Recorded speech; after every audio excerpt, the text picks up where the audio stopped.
नाशिकच्या अंबड पोलीस ठाण्याच्या हद्दीत 500 रुपयांच्या बनावट नोटा विकणारं रॅकेट उघडकीस आलंय।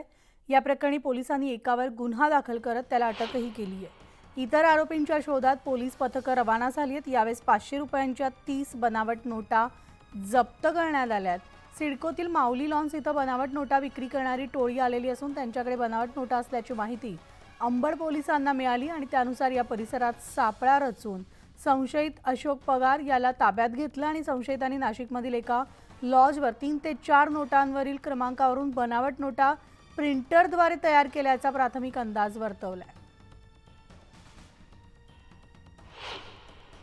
बाबत वरिष्ठांना माहिती देऊन वरिष्ठांच्या मार्गदर्शनाखाली माननीय पोलीस उपायुक्त परिमंडळ 2 मोनिका राऊत मॅडम तसंच माननीय सहाय्यक पोलीस आयुक्त अंबड विभाग शेखर देशमुख सर यांच्या मार्गदर्शनात टीम तयार करण्यात आली आणि पथकं पाठवण्यात आली।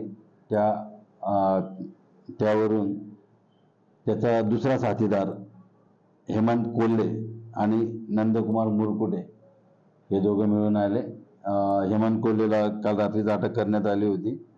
मुरकुटेला आज सकाळी अटक करण्यात आलेली आहे।